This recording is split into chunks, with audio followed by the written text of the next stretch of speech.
జై తెలంగాణ అందరికీ నమస్కారం। చాలా బాధాకరమైనటువంటి సన్నివేశము ఈ రోజు వాంకిడి ఆశ్రమ పాఠశాలలో మరి విషతుల్యమైనటువంటి ఆహారం తినడం వల్ల ఒకేసారి తిన్నటువంటి ఆహారం తిన్నటువంటి 30 మంది బిడ్డలు కూడా మరి సిక్ అయినటువంటి సందర్భంలో వారిని మంచిర్యాల నుండి నిమ్స్కి షిఫ్ట్ చేసి దాదాపు 15-17 రోజులు అవుతున్నా కూడా ఇప్పుడు నేను చూసొచ్చినటువంటి పాప ఇంకా కూడా వెజిటేటివ్ స్టేట్లోనే ఉన్నది। దాదాపుగా వెంటిలేటర్ మీదనే చాలా రోజుల నుంచి ఉన్నటువంటి సందర్భం। మనము చాలా బాధతో కూడినటువంటి పరామర్శ ఇది।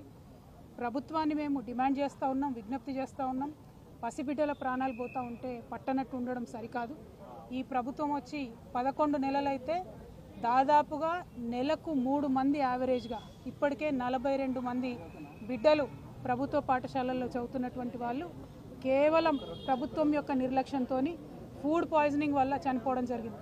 అంటే యావరేజ్గా 10 రోజులకు ఒక పసిబిడ్డ ప్రాణాన్ని ఈ ప్రభుత్వం పొట్టన పెట్టుకుంటా ఉన్నది। ఇది సరైనటువంటి వైఖరి కాదు। అన్ని సంక్షేమ శాఖలు కూడా గౌరవ ముఖ్యమంత్రి గారి దగ్గర ఉండడంతో మరి వారి సమయం వెచ్చించలేకపోతున్నట్టుగా కనపడతా ఉన్నది। ఒక్క 10 నిమిషాలు మీరు పాఠశాలల్ని పసిబిడ్డల గురించి ఆలోచించి రివ్యూ చేసినట్టయితే ఈ ప్రాణాలన్నీ కూడా కాపాడేటటువంటి పరిస్థితి ఉంటుంది।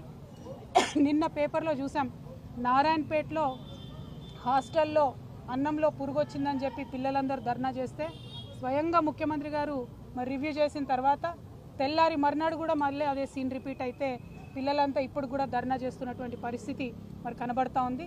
దయచేసి ఈ ప్రభుత్వాన్ని విజ్ఞప్తి చేస్తూ ఉన్నాం, మీ ప్రాధాన్యతను గుర్తించండి। బిడ్డల ప్రాణాలు ప్రాధాన్యమైనటువంటి అంశంగా మీరు స్వీకరించి తక్షణమే చర్యలు చేపట్టవలసిందిగా నేను డిమాండ్ చేస్తూ ఉన్నాను। నేను ఎస్టీ వెల్ఫేర్